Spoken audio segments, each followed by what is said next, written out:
बिस्मिल्लाहिर्रहमानिर्रहीम। अस्सलाम वालेकुम नाज़रीन, आप यूट्यूब चैनल देख रहे हैं। मैं इमरान खान हूँ। इमरान खान साहब को आज फिर सज़ा सुना दी गई है और साथ में उनकी अहलिया को भी सज़ा सुना दी गई है। ये तोशाखाना केस है क्या, ये बना क्यों, इसका फैसला किन हालात में हुआ और इसकी टाइमिंग क्या है, इसके ऊपर ये पूरा वीलॉग मैं करूँगा। कुछ और इन्फॉर्मेशन है वो भी आपके साथ शेयर करूँगा। इसमें मुझे मदद दी है कुछ वकला ने, आईनी माहिरीन ने। मेरी एतजाज़ हसन साहब से आज मुलाकात हुई, डिटेल में उनके साथ बैठकर मैंने कुछ चीज़ें पूछी। मैंने अली जफ़र साहब से बात की, बैरिस्टर अली जफ़र जो इस केस को देख रहे थे इमरान खान साहब की तरफ से, सीनियर कौंसल, उनसे बात की। मेरी जो कुछ जर्नलिस्ट हैं उनसे बात हुई, साकिब बशीर साहब से बड़ी तफसीली बात हुई और जो चीज़ें मैंने इकट्ठी की हैं वो अब मैं आपके साथ शेयर करने जा रहा हूं। लेकिन पहले आप फैसला देख लीजिए और किन हालात में आज के दिन क्या हुआ। एहतसाब अदालत के जज मोहम्मद बशीर ने अडियाला जेल में इस केस की समाअत की है और इमरान खान साहब और बुशरा बीबी की अदम मौजूदगी में फैसला सुनाया है। डिप्टी प्रोसिक्यूटर जनरल नैब सरदार मुजफ्फर अब्बासी अपनी टीम के हमरा अदालत में पेश हुए। इमरान खान साहब और बुशरा बीबी को मजमूई तौर पर जो जुर्माना किया गया है वो 1574 मिलियन रुपए है और इमरान खान और बुशरा बीबी पे अलग अलग अगर आप करें तो 787 मिलियन रुपए फी कस इनको जुर्माना किया गया है। 10-10 साल के लिए नाअहली भी कर दी गई है, 14-14 साल की सजा कर दी गई है। मोहम्मद बशीर साहब ने इमरान खान साहब से ये पूछा, जज साहब ने, कि इमरान खान साहब क्या आपने अपना 342 का बयान तैयार कर लिया है?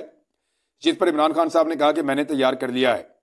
वहां जो रिपोर्टर्स थे उनसे मेरी बात हुई तो इमरान खान साहब को यह कहा गया कि आप वो बयान ले आए।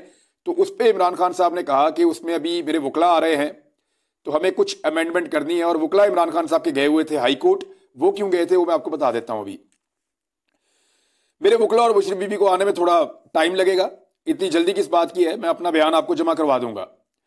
जज साहब ने कहा आप अपना बयान अदालत में जमा करवाएं, हमने कार्रवाई आगे बढ़ानी है। इमरान खान ने कहा कि आपको इतनी जल्दी क्या है, हाई कोर्ट से हमारी हुक्म इम्तना की दरखास्त खारिज कर दी है, मुझे तो असिस्टेंट सुप्रीटेंडेंट ने सिर्फ यहां पे हाजिरी लगवाने के लिए बुलाया है। ये इमरान खान साहब ने कहा जज साहब को। और फिर इमरान खान साहब ये कहकर कमरा अदालत से अपनी बैरक में रवाना हो गए। अदालत ने इमरान खान साहब को दोबारा कमरा अदालत में बुलाने के लिए पैगाम भेजा और इमरान खान साहब ने अदालत में आने के लिए तैयार वो नहीं हुए, जिस पर अदालत ने इमरान खान साहब और बुशरा बीबी का नाम पुकारने की हदायत की। उनका नाम ऊंची आवाज में पुकारा गया, इसके बावजूद इमरान खान साहब नहीं आए और फिर इमरान खान साहब और बुशरा बीबी के पेश ना होने पर अदालत ने फैसला सुना दिया। अदालत ने कहा 14-14 साल हम सजा दे रहे हैं, ये जुर्माना है और 10-10 साल के लिए नाअहल भी कर रहे हैं। उसके बाद बुशरा बीबी पहुंची अडियाला जेल और उन्होंने भी गिरफ्तारी दे दी और उन्हें गिरफ्तार कर लिया गया वहां पे। तो एक तो बुशरा बीबी के हवाले से पहले मैं बात कर दूं कि बहुत सारे हमारे यहाँ पे दानिश्वर थे और बहुत सारे लोग जो प्रोपेगेंडा करते हैं पीएमएलएन के लिए, वो ये कह रहे थे कि बुशरा बीबी की डील हो रही है, बुशरा बीबी इमरान खान को छोड़ने वाली हैं, बुशरा बीबी के इंकशाफ आने वाले हैं, वो बहुत बड़े बड़े इंकशाफात करेंगी। ये भी कहा गया कि इमरान खान की अहलिया इमरान खान को छोड़ने वाली हैं। ये भी कहा गया कि इमरान खान की अहलिया जो है वो उनके खिलाफ वादा माफ गवाह बनने वाली है और पता नहीं किस किस किस्म के जो है वो प्रोपेगेंडे किए गए। आज वो खातून ने ये मौका भी नहीं दिया निजाम को या पुलिस को कि वो आकर उनको घर से गिरफ्तार करके उनकी तस्लील या तस्हीक करे। वो खुद वहां अडियाला जेल पहुंच गई और वहां पे उन्होंने गिरफ्तारी पेश कर दी, तो फिर उनको गिरफ्तार कर लिया गया।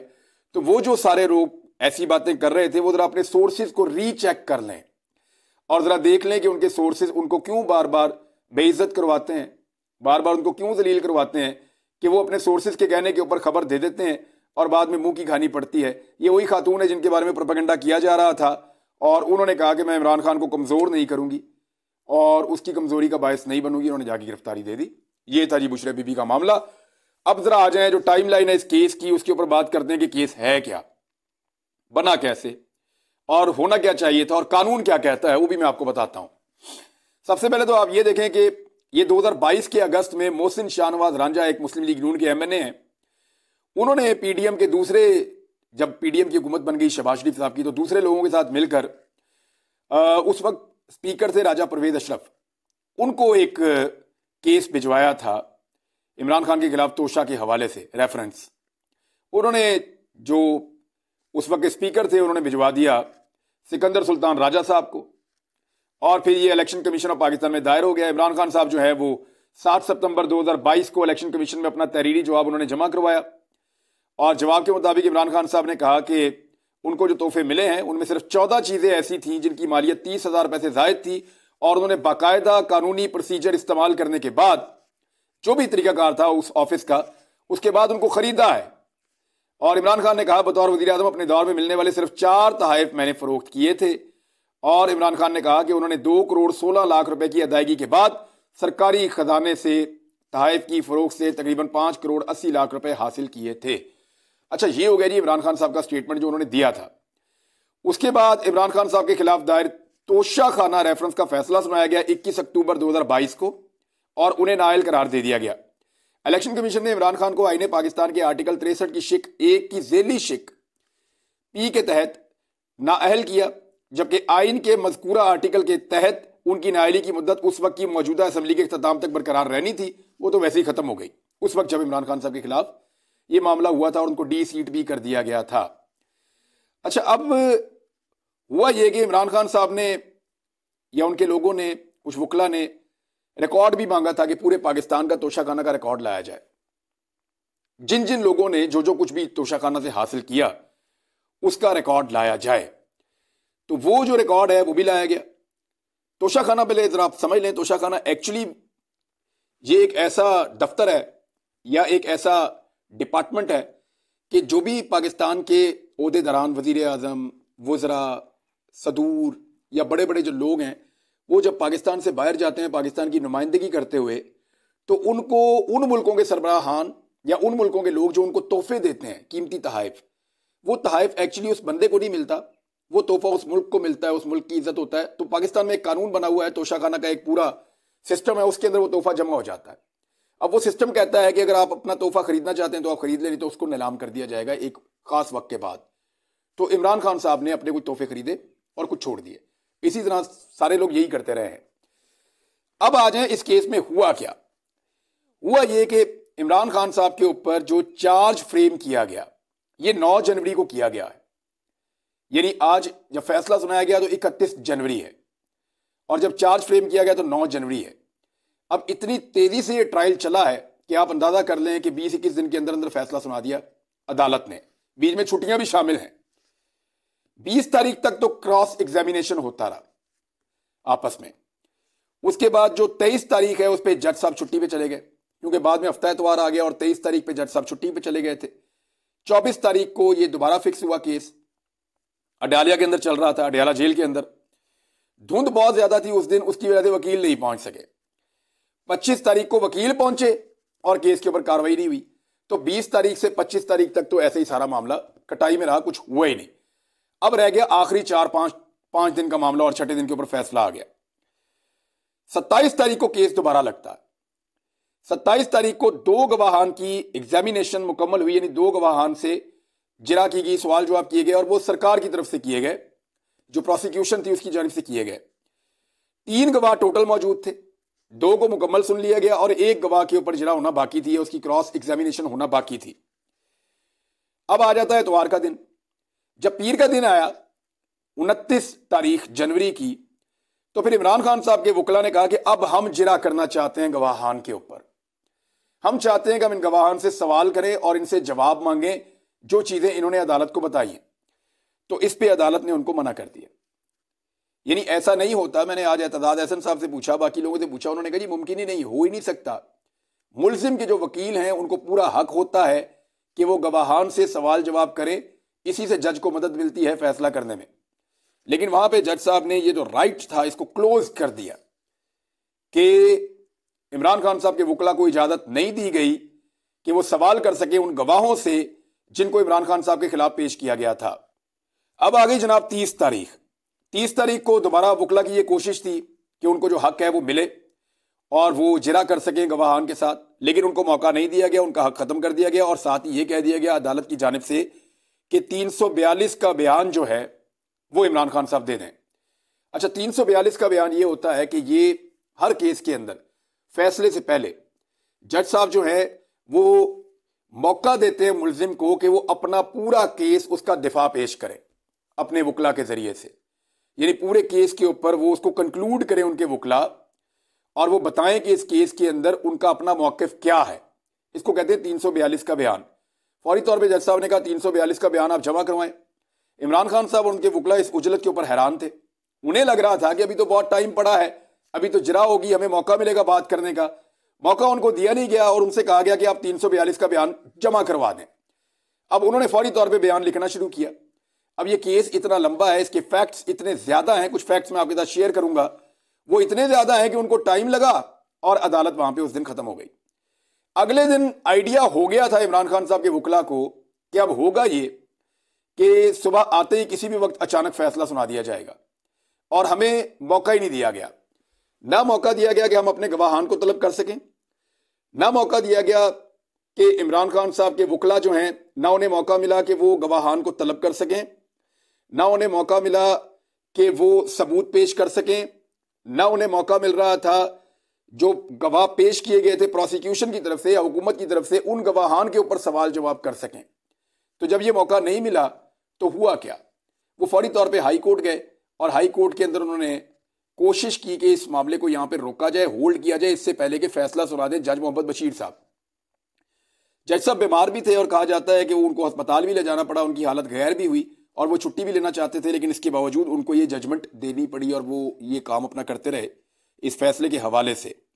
इमरान खान साहब को आज पूछा गया, जनाब आपका बयान मौजूद है? इमरान खान साहब ने कहा मौजूद है, वकील आते हैं तो आपको देते हैं, लेकिन जज साहब को जल्दी थी, उन्होंने फैसला सुना दिया। इमरान खान साहब वहां से उठ के चले गए और वापस नहीं आए। अब आप जरा गौर करें कि 342 के बयान के बगैर कोई जजमेंट होती ही नहीं। ये मुझे एतजाज अहसन साहब ने कहा है।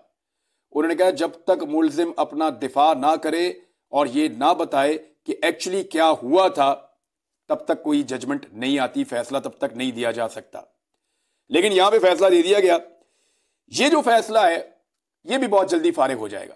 ऐसा लगता है कि जज मोहम्मद बशीर साहब ने जिस तरह का उजलत के अंदर फैसला दिया है और जितने इसके अंदर कानूनी सुकम रख दिए हैं, ये चीज इमरान खान साहब को बहुत ज्यादा फायदा देगी मुस्तकबिल में, और साइफर के मुकदमे की तरह ये वाला मुकदमा भी धड़ाम से गिर जाएगा, इसके अंदर कुछ नहीं बचेगा। जहां पे 342 का बयान ही नहीं हुआ, साइफर वाले में शाह महमूद कुरैशी का नहीं हुआ, यहां पे इमरान खान का नहीं हुआ, यहां पे इमरान खान साहब की अहलिया का नहीं हुआ, तो ऐसी सूरत हाल में ये कैसे मुमकिन है कि इस फैसले को अगली अपील के अंदर जज साहब जो नेक्स्ट आएंगे वो फारिग ना कर दें? ये हो नहीं सकता। आप जरा केस की तरफ आ जाएं। ये केस बेसिकली एक हार है, उसके गिर्द घूमता है, और केस ये है, इल्जाम ये है कि एक ज्वेलरी का एक बॉक्स था जो इमरान खान साहब ने और उनकी अहलिया ने लिया, और तोशा खाना के 2 अफसरान ने और एक प्राइवेट आदमी ने, 3 लोगों ने इसकी कीमत लगवाई थी। अच्छा, उस वक्त इसकी कीमत लगवाई गई थी 1 करोड़ 80 लाख रुपए बताई गई इमरान खान साहब को।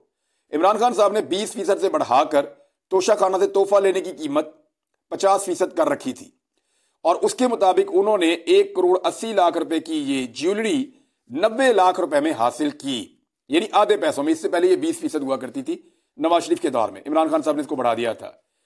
अब नैब के बाद जब ये केस जाता है तो नैब ये कहता है कि ये जो तोहफा था इसकी कीमत 1 करोड़ 80 लाख नहीं थी, बल्कि इसकी कीमत कम लगवाई गई है। असली कीमत 3 अरब 16 करोड़ पे थी, यानी 316 करोड़ थी, और इसकी कीमत कम लगवाई गई है, सिर्फ 2 करोड़ से भी कम लगवाई गई, 1.25 करोड़, 1 करोड़ और 80 लाख रुपए। अब ये है जी नैब का मौक़िफ़। इसके लिए उन्होंने 3 गवाहान पेश किए। अच्छा, ये जो 2 अफसरान थे जो इमरान खान साहब के दौरे हुकूमत में इसकी कीमत लगवा के आए थे, या वो जो प्राइवेट बंदा था, ये तीनों वहां पे अदालत में नहीं आए। इन तीनों को टच नहीं किया गया। सिर्फ एक जो प्राइवेट बंदा था उसका एक स्टेटमेंट रखा हुआ है, हो सकता है किसी मौके पर वो सामने आ जाए, लेकिन इसके बारे में पाकिस्तान तहरीक इंसाफ के वकला या वहां मौजूद सहाफी कुछ भी नहीं जानते। वो कहते हैं हमें कुछ पता नहीं है इसके बारे में। यह केस गलतियों से और उजलत से भरा हुआ केस है, इसके अंदर कुछ नहीं बचेगा। यह केस बिल्कुल अवेपोरेट हो जाएगा, जैसे हवा के अंदर कोई चीज अवेपोरेट हो जाती है। अब अफसरान को आज तक बुलाया ही नहीं। मिसाल के तौर पे एक आदमी ने एक चीज को बेचा है, अब असेसमेंट लगाने वाले का कसूर है या खरीदने वाले का कसूर है?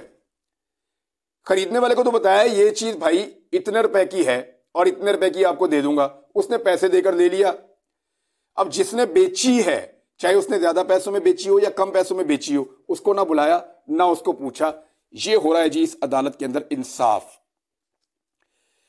जो गवाह पेश किया गया उसमें दुबई का एक बंदा है, और वो जो दुबई का बंदा है उसने पूरा का पूरा केस ही उड़ा दिया पकड़ के।